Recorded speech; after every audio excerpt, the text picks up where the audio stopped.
6 legs, 5 players, 5 minutes, but only one chance to complete the challenge. Welcome back, guys, to Fog Entertainment. It's time for Squid Game Episode 4, Season 2 review. This one was called 6 Legs, and no, there wasn't some sort of 6-leg scorpion attacking all the players, but there was a game that turned 10 legs.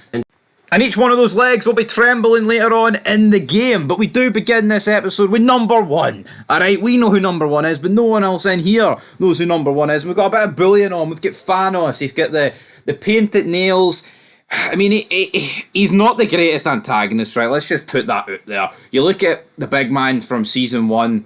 He was top dog. People feared him. In this season, they've done a good job. Big man. What's his name again? Don't know his name. But see, what's his name? You couldn't tell me, so don't bury me for Sangu or something. Aye, Sangu, the guy that had the snake tattoo. He looked the part, man. He looked like a serious guy. He looked like a guy that would kill you. But I'll give the writers fair due. I think they've actually portrayed this Thanos guy as quite strong, considering the fact that he's basically had like no interaction with anyone that ain't a nerd.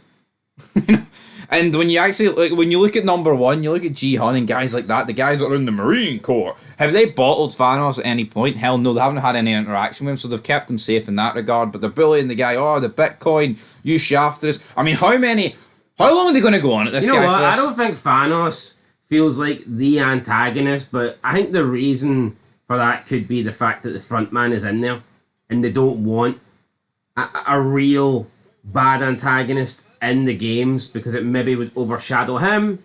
I mean, is that the reason? I think so. Possibly.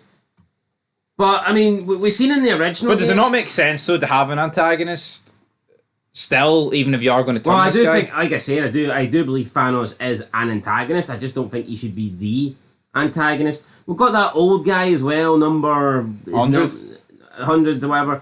And again, he feels like a bad guy, and maybe they will develop a bit more. But as for right now, Thanos and his little sidekick, they feel like the only two antagonists of the players. And, you know, it's just a different dynamic because, I mean, in the original game, you did feel like the players, you feel like Gi-Hun wasn't really safe. And this you do kind of feel like he's alright. I just don't think Thanos is going to walk over and start beating him up anytime soon. Yeah, like when Thanos might pick on Mr. Gamecoin that owes him money, but he's not going to... Like when Gi-Hun whips out, I'll be first watch, we need to keep safe. I don't think it was this episode, it might be episode 5, but it's like... I hadn't really seen anything up to that point. To suggest that? No. You could say it's PTSD from his first time go around, potentially. Or you could say it's because he noticed the fork inside the food, but that's episode 5 and we're not here to talk about that, so... The fork inside the food was episode 6, so we're even jumping further ahead there. Well, I mean, that's just boom. But he was protecting people in like episode 5. He was keeping guard in episode 5. Is what it is. Anyway, let's go. Nothing happened in episode 5, so maybe it was wrong to feel that. But in episode 6, he was right, wasn't he? Yeah, absolutely. But as I say here, number 1, he deals with these guys, and you quite clearly see that this guy's a serious guy here, displaying his ability. Like he was a part of the Marine Corps, because he's whipping out all these maneuvers. And honestly, he's a man to be scared of. And when he tells these guys his backstory, Young Seal, that's not his name. We know him as the front man. We know him as the cop's brother. He's a serious man. Speaking of the cop, right, to sum up those guys, they go out on the boat. Turns out the weather's too bad to move, but they've got a decent team. They've got Team A and Team B. We're going to go out to these islands. We're going to investigate rather quickly, but we can't do it yet, can we? Because guess what? The weather's come in. And also, they can't find the island in episode 3 when you've 4 episodes to go. You understand where I'm coming from? Because we need these games to go through. They're like, 6 days remaining, or 5 days. We've only got 4 days to find out when these games end. And you go, but as for them, do you think the cop and the loan shark guy have kind of went down a wee bit in the last few episodes? They felt so prominent before Gi-Hun went in. And now there's just they're just sitting on a boat. They've taken a back seat. And it makes sense. You can't have them, we're not going to spend 20 minutes of the episode of them catching fish. No, we're not, but I do feel like a lot of that stuff is filler. We get a bit more bonding between the front man and Gi-Hun. Despite their differences, obviously one wanted to go home, one didn't, but it's always a close vote. Number 1, He's the guy that essentially made them stay. I need to fight for my wife that's sick. It's interesting that he's using the same, story that actually happened to him in the original game. So we've got 2 original winners here. How great is that? Aye, so 2 original winners, got a little sob story to make him feel not like a bad guy. So compassionate, more relatable. Gi-Hun's like, yes. I like it. He also slept. He called him Gi-Hun. He's like, oh, I heard your buddy call you Gi-Hun. Yeah, we then get a bit more of Marine stuff. So we Marine Corps! Whipping out the muscles, whipping out the tattoos, whipping out all that good stuff. That's what we're here to see. Thought this guy was a wee bit cringy. Also, Gi-Hun's wee pal that is in the Marines doesn't really look like a Marine. I get it was a decent time ago, but this kid, like, buoyant, oh, next way I'm going to vote your way, Chief, because you're my commander-in-chief and you're the big man and we're all Marines, and he gets laughed at later on in the show, like, but I mean, I think this Marine talk was just going one step too far. We also got more talk between the mother, son, the tranny, they were all getting, what? No. Well, what's wrong with that? Oh. The transgender? That's alright. Is that the correct terminology we use? I believe so, aye. Have we gone woke? No, never gone woke here. But I tell you what, Squid Games went woke, because she's getting forced down our throat. You know this is season 2, man. It's like, greeting, oh, I had to vote this way, man. I needed to get my gender reaffirming surgery. And it's just like, I think you need to take 2 steps back, man, and reel it in. No, I think so. With Netflix. Agreed. And it's like,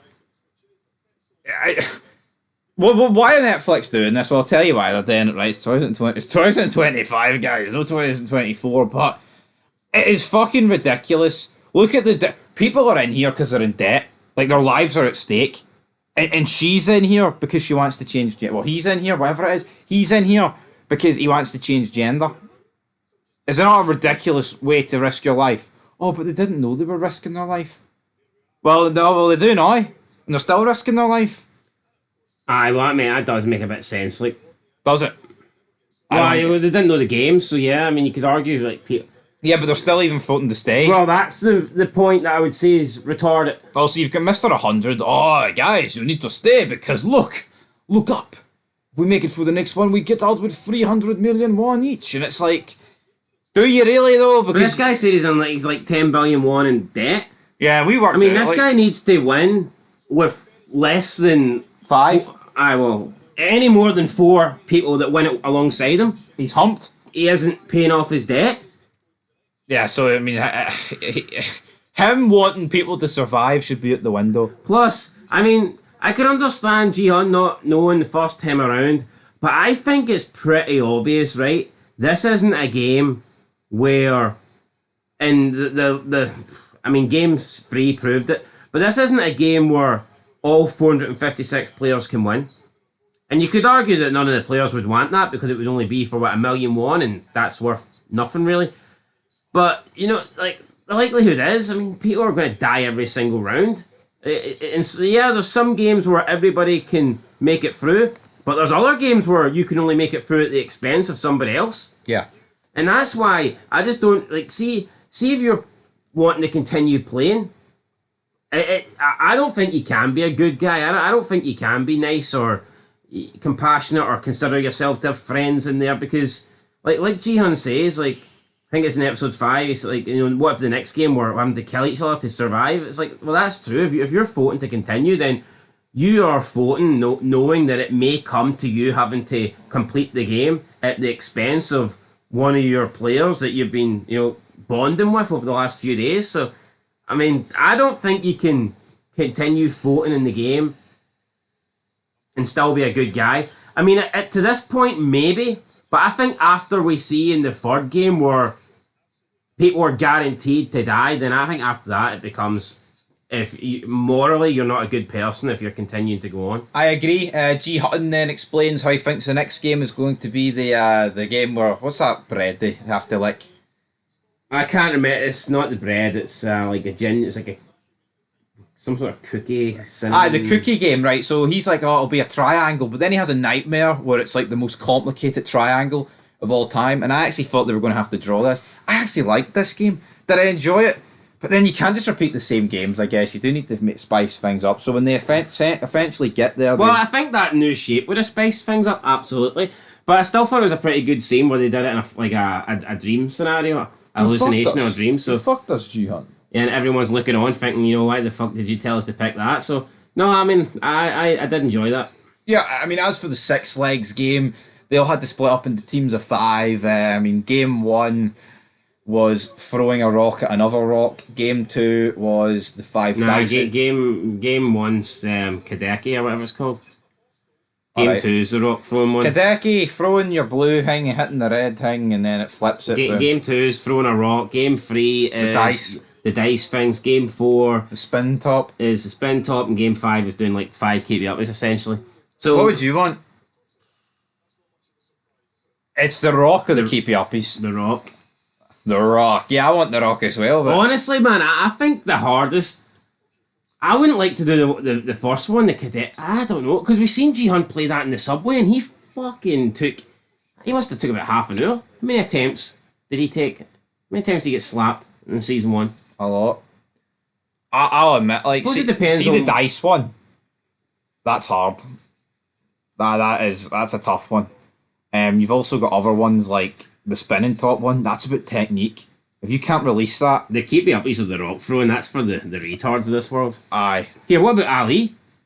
What if he got the I'm sure. Remember, he only had like he was missing a couple of fingers in one hand. Well, we'd have been humped then with a few of those games, but so maybe there's a couple. Yeah, I mean, the teams of 5. We see the son and mum. They're in the same team with the transgender and the pregnant woman, and also the voodoo lady. And then we've got our other team of Gi-Hun, number 1, the 2 marine guys, and the other pregnant lady. So there's 2 pregnant ladies in there off. No, there's only 1 pregnant lady. Is there? Right. Yep, there's only 1 pregnant lady. Really? Yes. I could have swore there was 2. Nah.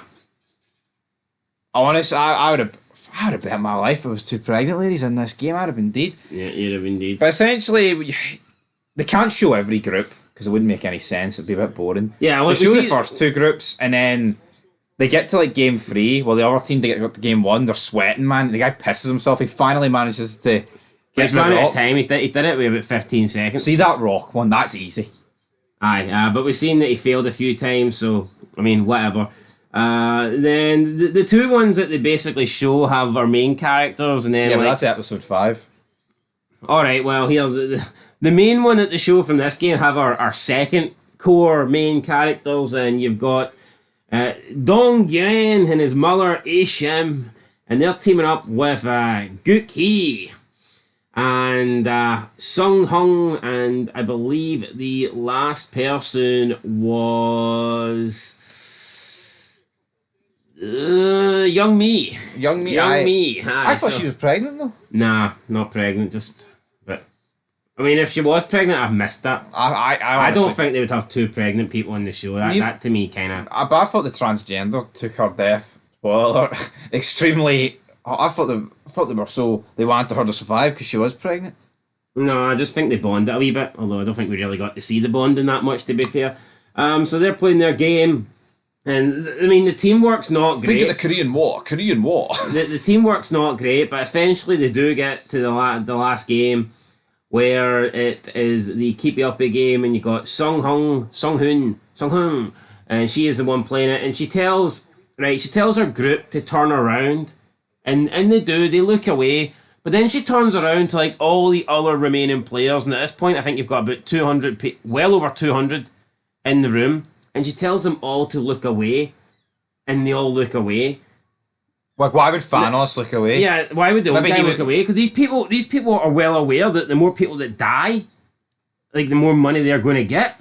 So if looking at her puts her off, then it makes more sense, and we later find out, spoiler alert, the reason she wanted them to look away is because she's not finished with her surgery yet, and she would have found it a bit awkward doing that with people looking at her, and I guess it's because of the body movement, and maybe the body would be moving, and no, but she said, yeah, you're right. But it just felt she also said, I don't want people looking at me when I'm not who I want to be yet. It's like, hold on, you were just completely slapping the shit at the voodoo lady, and everyone's looking at you play the fucking game anyway. Or could it be because that's considered maybe a boys' game, and she was incredibly good at it? Well, maybe why don't you do a different game then? Well, she wants to do a game that she's going to pass. Well, why doesn't she do a game that's more in touch with her feminine side? Because she wanted to do a game she's going to pass. Well, you know what? No, it doesn't work both ways. I don't know if it's just woke, man. It's forced. Why would no? But you're right. So you trying to tell me Loan Shark Man is going to look away?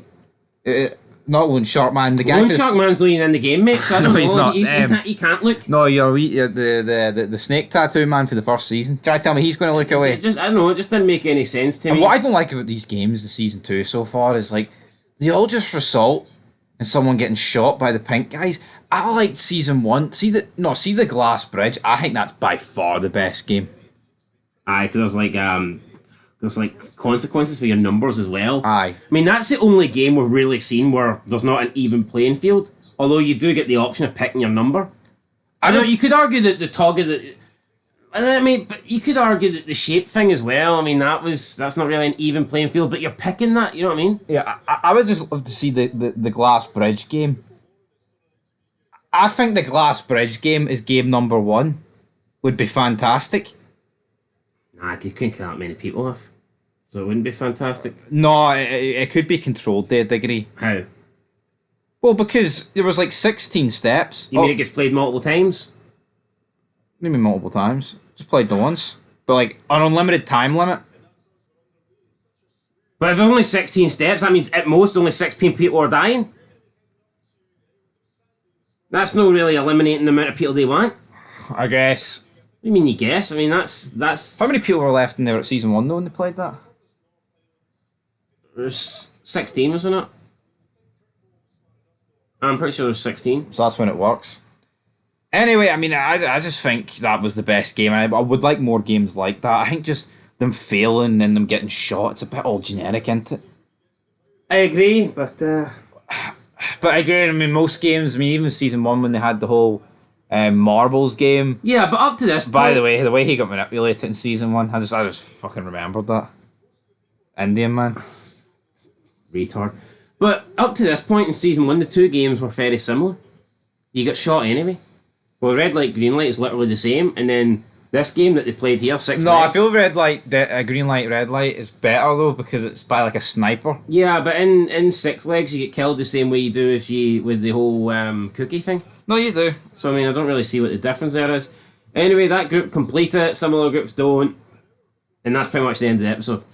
Yeah, and I thought it was a good episode. What will I give it? 10. I'll give it a 7. Alright, we got some bonding with the people, our core group of characters. I thought the 6 leg game was... Never trust number 1, Gi-Hun. Yeah, I mean, see if Gi-Hun ever goes... So let's say we have a third fucking game. I mean, how's this guy ever going to trust number 1 again? I don't think he's clocked on to us, the fact he's number 1 yet. No, he can't. What do you mean he can't? How could he possibly have? Because he's number 1. I'm saying, like, why is he not clocked on? Like, oh fuck, you're number 1. Last time I was in with a guy who was number 1, he was shite. That's what I mean. I don't mean he's clocked on to here. You're the front man. I just mean the number. I guess. Anyway, that's it, guys. We'll catch you in the next one. You give it a 7. I'll give it a 7 as well. 7. I think that the play. I don't think Squid Game does a good job of ending episodes. No. I think I'd rather just see the full game play out in an episode. I don't really like when one game continues into 2 episodes. No. And I'm pretty sure they did that with the tug of war one in season 1. Yeah. I wasn't a big fan of that. No, I know. I just think it should be a game. And also with this episode, we're more than halfway. But I think they do that just to try and stretch one game out for 2 episodes. Oh, absolutely. Because they don't want to have an episode without a game. So I think that's the reason for doing it. I like that then. That makes sense to me. It saves them having to do like extra games. And it saves them money. You know what, man? It saves them money. Fucking money. This is a cash cow. I'm surprised this is only going 3 seasons, by the way, or 2 seasons, but we're calling it 3. They say that. I mean, who's to say after a 3rd season they're not like, yeah. Yeah, I'm not saying this show wouldn't get old, right? And I think it does need recurring characters. But what I do like about it is like the fact that you've got like an established main group, and you do feel like by the end of it, 90% of them will be dead. Right. And I think that is a good thing about a TV show with Jeopardy. Some TV shows just don't kill people. Anyway, 7 out of 10. Peace.